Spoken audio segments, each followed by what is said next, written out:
Hai guys, balik lagi bersama gua Ranggo Pato di channel pemrograman favorit kalian yaitu channel Kenapa Coding.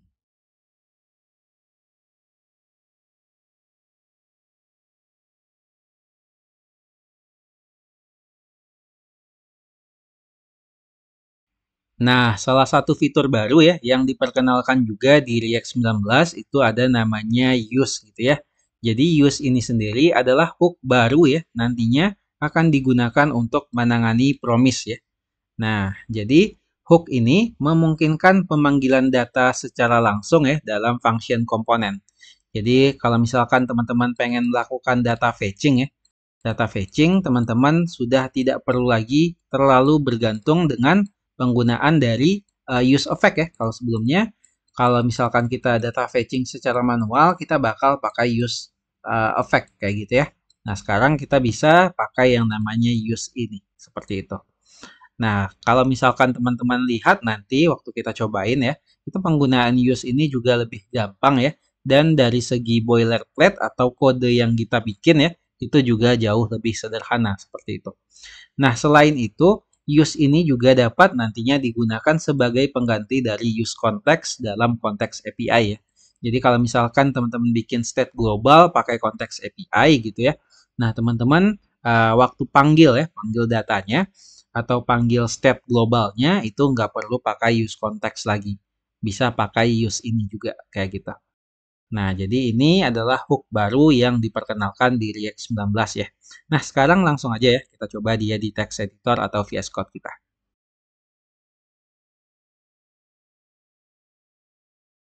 Nah, sekarang kita udah balik lagi di text editor atau VS Code kita. Jadi kita bakal cobain konsep hook baru ya di React 19. Itu namanya adalah use hook kayak gitu ya. Nah, jadi sebelum penggunaan use hook ya, itu kita melakukan fetching data itu pakai yang namanya use effect ya. Jadi di sini kita akan pakai use effect sama use state gitu ya. Ini untuk nge-fetch datanya. Jadi misalkan di sini kita akan coba nge-fetch data ini dari JSON placeholder .typicode.com/todos ya. Jadi ini kita akan mendapatkan data todos nanti. Jadi JSON placeholder ini adalah free fact and reliable API. Teman-teman bisa gunain dia untuk testing ataupun prototyping ya. Di sini gue liatin ini adalah website dari JSON placeholdernya. Jadi nanti teman-teman pergi ke resource, ini ada beberapa data yang bisa teman-teman coba untuk fetch ya. Jadi kita akan coba fetch yang todos ini. Nah, jadi ini adalah bentukan data yang nanti akan kita dapatkan seperti itu. Oke, kita balik lagi ke kodenya. Jadi nanti kita akan coba nge-fetch dari JSON placeholder ini ya. Jadi apabila nanti fetch-nya itu gagal ya, kita akan throw error ya. Ini fail to fetch todos kayak gitu. Kalau misalkan berhasil, nanti kita akan dapatin datanya, kita akan await datanya, lalu kita akan set todos ya. Ini state kita ya. Jadi nanti akan ada state todos ya. Todos ini merupakan array dari to do ya. Ini untuk tipenya. Nah, ada user ID, ID, title, sama completed yang udah kita sesuaikan ya sama tipe data yang bakal kita terima kayak gitu. Jadi kayak gitu intinya. Jadi nanti apabila kita dapat datanya, sorry, nanti datanya ini akan kita simpan nanti dalam state todos kita ini. Seperti itu. Nanti baru kita akan tampilkan todos ini ya. Kita render ya list dari todos ini. Karena bentukannya array ya. Kita render dia menggunakan map kayak gini. Nah, kita akan kirim dia sebagai props ke to do item.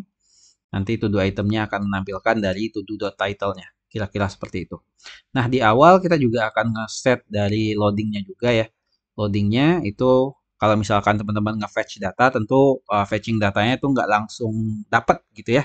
Jadi akan ada loading waktu teman-teman nge-fetch datanya. Tergantung dari kecepatan koneksi teman-teman kayak gitu.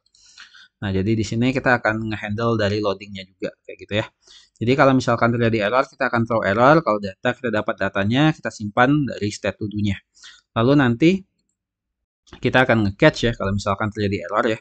Kita akan console.error aja dari error.message-nya yang udah kita throw di sini. Nah, apabila ini berhasil atau sukses, tentunya loadingnya selesai ya. Maka kita akan set loadingnya nanti ke false.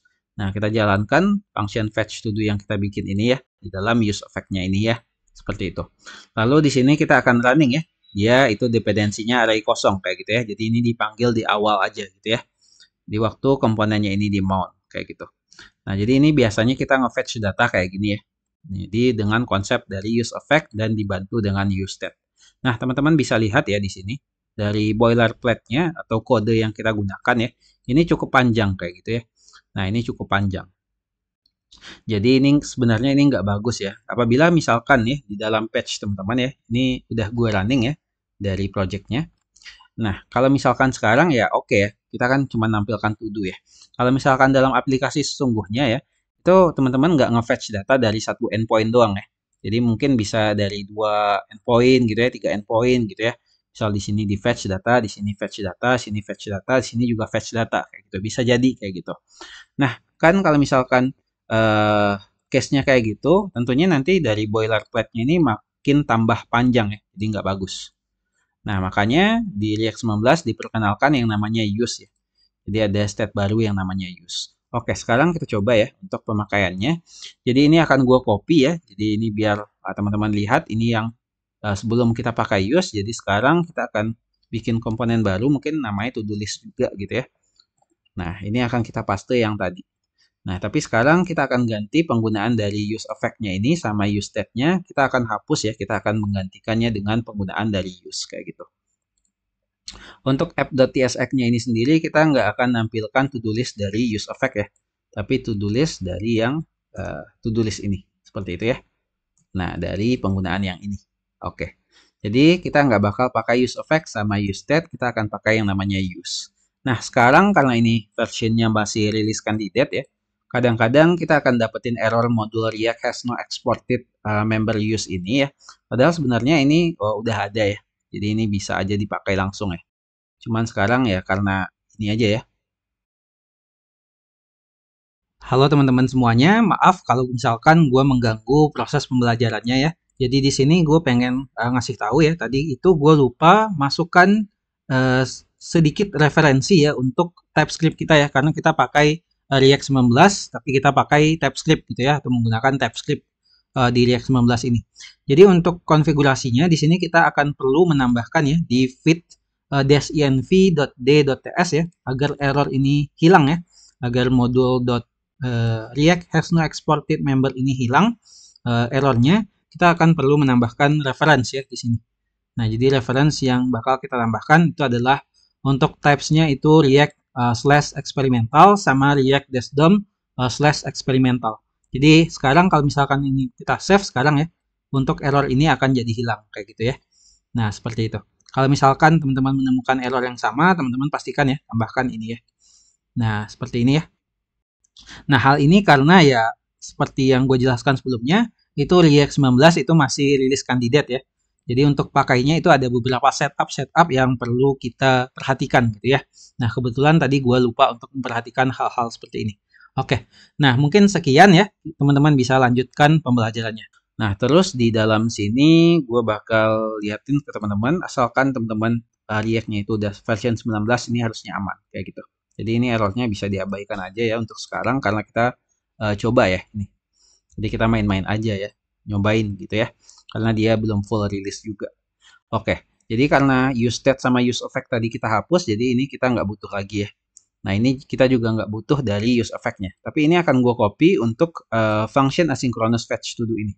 Ini akan gue copy, gue taruh di bagian sini ya. Nah ini gue taruh dulu aja ya di sini. Oke. Lalu untuk use effect ini akan gue hapus juga, kita nggak bakal pakai seperti itu. Nah untuk state loadingnya kita nggak akan ngehandle loadingnya itu pakai state kayak gini, tapi kita akan ngehandle loading nanti pakai suspense ya, yang sudah kita pelajari sebelumnya kalau di Udemy-nya. Oke, lalu di fetch to do ini kita akan set to do ini nggak bakal kita pakai, dan di sini kita nggak akan pakai try catch segment ya. Jadi seperti ini aja gitu ya. Nah, seperti itu. Lalu untuk bentukan di sini kita akan nge-return nanti promise gitu ya. Karena use itu digunakan untuk menghandle promise gitu. Jadi ini promise seperti itu. Lalu karena dia promise, kita tentukan di sini untuk tipe data yang akan di-return gitu ya. Jadi di sini, sorry, ini gue salah. Oke, kayak gini bentukannya. Tipe data yang di-return, tipe datanya, itu adalah array dari to do ini ya. Nah, itu ya yang nanti keluar dari API kita seperti itu. Nah, jadi bentukannya kayak gini. Jadi kita akan nge-return di sini datanya. Jadi ini kita akan return ya. Nah, karena kita return promise, di sini kita nggak perlu pakai await ya. Nah, jadi bentukannya akan kayak gini. Nah, seperti itu. Oke, ini akan gue hapus. Ini akan gue Alt Shift F ya untuk format. Kita save ya. Nah, untuk fetch to do ini ya, nanti kan kita akan dapetin promise-nya ya. Jadi kita akan bikin aja di sini adalah const fetch promise ya. Atau to do's promise lah ya. Biar sama gitu ya. To do's promise. Ini kita akan ambil dari si fetch to do's ini ya. Fetch to do. Sorry. Ini harusnya to do's ya. Karena ini banyak gitu ya. Oke, jadi ini bentukan dari to do promise kita. Nah, to do promise inilah yang akan kita panggil ya. Kita panggil di dalam sini dengan menggunakan hook use tadi. Jadi di sini kita akan simpan ya datanya ini. Array data yang kita terima waktu kita fetch itu dalam variable to do's ya. Karena ini sesuaikan aja ya, karena kita mapnya di sini to do's gitu ya. Jadi kita samain gitu ya. Jadi biar sama lah ya kayak kode sebelumnya. Nah, to do's ini akan menggunakan use ya. Kita akan dapetin dari to do's promise kita ini. Nah, jadi bentukan kodenya akan jadi seperti ini. Nah, kalau misalkan sudah seperti ini, berarti ini sudah aman ya. Ini harusnya sudah aman, artinya kita udah dapat datanya nanti. Oke, sekarang kita akan dapat error untuk yang T ini ya. T ini katanya sekarang type-nya akan jadi any. Jadi gua akan ganti type-nya karena ini adalah todos.map ya. Jadi to do array ini tadi kita map gitu ya. Jadi tentu setiap dari T-nya ini akan bertipe to do ya. Nah, seperti itu. Oke, jadi ini kita save ya. Nah, teman-teman bisa lihat ya ini waktu teman-teman penggunaan dari use ya. Ini abaikan aja ya. Penggunaan dari use ini jauh lebih gampang ya. Teman-teman nggak perlu pakai use state ya di sini. Nggak perlu pakai use effect gitu ya. Ya udah langsung pakai use aja kayak gini. Nah, sekarang kita coba lihat dari browsernya ya, apakah ini berhasil jalan atau gimana. Nah ya, ini akan gue coba refresh ya. Nah ini berhasil jalan ya, ini aman gitu ya. Nah ini kan kita pakai yang namanya to-do list kayak gitu. Nah sekarang gimana kalau misalkan kita nge-handle state loading ya. Kan tadi kalau misalkan kita pakai use effect itu kita akan ada state loadingnya ini. Nah sekarang gimana cara nge-handle-nya? Jadi di to-do list ini kita akan pakai suspense ya. Pakai suspense untuk nge-handle-nya. Jadi suspense kayak gini. Jadi to-do list akan kita masukkan ke dalam sini. Nah, di dalam suspense ini nanti akan ada fallback ya. Jadi apabila nanti dia fallback, kita ingin nge-return apa seperti itu ya. Jadi di sini gue akan bilang nanti waktu di awal ya, waktu datanya belum dapat lah misalnya ya. Jadi kita akan menampilkan loading kayak gini ya dari si to-do list ini. Nah, sekarang kita coba lihat ya. Ini akan gue Ctrl Shift I dan di sini untuk networknya akan gue pelankan ya biar kita bisa melihat dari loadingnya. Nih jadi 3G ya. Oke, sekarang kita akan coba refresh. Kita coba tunggu ya. Ini kayaknya akan perlahan banget dari waktu kita nge-fetch datanya ya. Nah ini ya loading titik titik titik baru datanya muncul ya. Nah seperti itu. Nah, jadi sekarang jadi jauh lebih bagus ya. Teman-teman lihat ya, perbedaan datanya ya. Ini cuma 45 atau 44 ya, 44 baris. Ini 60 baris. Nah, bayangkan ini kan baru satu endpoint. Bayangkan nanti kalau misalkan endpointnya banyak kayak gitu. Nah, jadi ini adalah salah satu contoh atau example ya, atau penggunaan dari hook baru kita tadi. Itu namanya use ya, use hook kayak gitu ya. Nah, ini use hook ini. Nah, jadi seperti ini cara penggunaannya ya. Kalau misalkan teman-teman coba untuk nge-fetch data ya. Nah, seperti itu. Nah, jadi ini ya materi untuk use waktu kita menggunakannya sebagai promise ya. Promise sewaktu kita nge-fetch data seperti itu. Oke, kita lanjut ya ke next.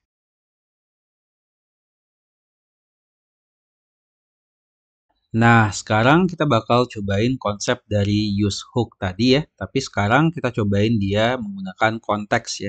Nah, kayak yang gue bilang sebelumnya ya, use hook ini bisa menggantikan dari use context hook ya. Jadi ini bisa menggantikan perannya. Nah, contohnya ini di dalam aplikasi kita ya, atau di dalam projectnya. Di sini gue udah bikin komponen baru ya. Jadi ini adalah komponen counter gitu ya. Jadi di komponen counter ini nanti kita akan dapetin state count function increment untuk nge-increment count-nya, decrement untuk mengurangi count-nya, dan reset untuk ngereset count-nya ke 0 kayak gitu ya. Kalau misalkan dilihat di aplikasinya yang udah gue jalankan ini ya, di increment ini akan bertambah 1, decrement berkurang 1 ya. Kalau misalkan reset dia akan langsung balik ke 0 kayak gitu. Jadi kira-kira ini adalah aplikasi sederhananya. Nah, di sini kita akan menggunakan nanti dari use counter ya. Kita akan ambil ya semuanya ini dari konteks kita yang kita custom ini dari dalam use counter. Jadi kalau misalkan ini diklik ya, ini adalah custom hook dari penggunaan use context ya, yang konteksnya sudah kita bikin ya di sini. Nah, ini konteks API-nya ya. Nah, gue harap teman-teman udah tahu ya cara menggunakan konteks API karena ini udah ada di materi sebelumnya. Oke, jadi ini kita bikin tipe konteksnya, kita bikin create konteksnya, lalu ini adalah props untuk konteksnya nanti ya, waktu dia dipakai, dan di sini ya, ini logika-logika yang bakal kita share ya. Nanti kita akan ada state dari count, dan kalau misalkan ada function increment, function decrement, sama function reset ya. Increment itu untuk nambahin dari state dari count-nya itu ditambah 1, decrement itu state dari count-nya dikurang 1, kalau reset dari state dari count-nya itu kita balikan ke 0 kayak gitu. Lalu kita akan masukkan dia ya, nanti count, increment, sama decrement dan resetnya. Kita akan share dia secara global ya, di dalam children kita, kayak gitu. Nah, lalu ini nanti akan kita ekspor ya, ini kita ekspor. Dan kita akan pakai ya, nanti di dalam main.tsx kita. Nah, jadi setiap ini ya, kita pakai ya, counter provider, kita masukin children-nya itu adalah app ya. Jadi setiap komponen dari app nanti akan bisa ngeakses dari konteks API kita ini. Jadi yang bisa diakses itu adalah si state dari count, function increment, decrement, sama si reset kayak gitu. Nah, ini yang bisa diakses. Sehingga waktu kita pengen akses, kita bisa langsung pakai use context. Tapi di sini gue akan bikin custom hook ya. Ini custom hook untuk memudahkan aja. Jadi di sini gue akan ngecek juga apabila nanti konteksnya ini digunakan nggak di dalam providernya. Kalau misalkan dia tidak digunakan di dalam providernya, gue akan throw error aja kayak gitu. Jadi intinya kayak gitulah ya. Lalu kalau misalkan iya, baru nanti akan gue return konteksnya. Nah, dari konteksnya ini nanti bisa di destructure di dalam sini ya. Count, increment, decrement, sama reset kayak gitu. Jadi kayak ginilah kira-kira penggunaannya. Nah, lalu apa gunanya use tadi ya? Jadi use itu bisa menggantikan dari ini ya, use context ini. Jadi teman-teman sekarang nggak perlu pakai use context ini lagi ya. Kalau di React 19, teman-teman bisa mengganti use context ini dengan menggunakan use kayak gini. Nah, seperti itu. Jadi di sini kita ganti pakai use kayak gini ya. Nah, seperti ini. Nah, ini kalau kita save ya, harusnya ini tidak akan kenapa-napa ya. Tidak akan kenapa-napa. Artinya kode kita akan tetap berjalan dengan semestinya. Seperti ini. Nah, kita increment dia bisa, decrement juga bisa, kita reset dia balik ke 0. Kayak gitu ya. Nah, tapi sekarang kita menggunakan dari konsep use tadi ya. Ini adalah salah satu hook terbaru yang ada di React 19 yang tadi kita bahas kayak gitu. Nah, jadi ini adalah salah satu kegunaan dari use ya. Tadi kita juga udah coba dia waktu menangani promise waktu data fetching. Nah, selain itu dia juga bisa digunakan di dalam konteks kayak gini ya. Jadi menggantikan posisi dari use context di dalam React 19 kayak gitu. Nah, jadi ini adalah materi tentang use ini di dalam konteks ya. Kita lanjut ya ke next materi dari React 19.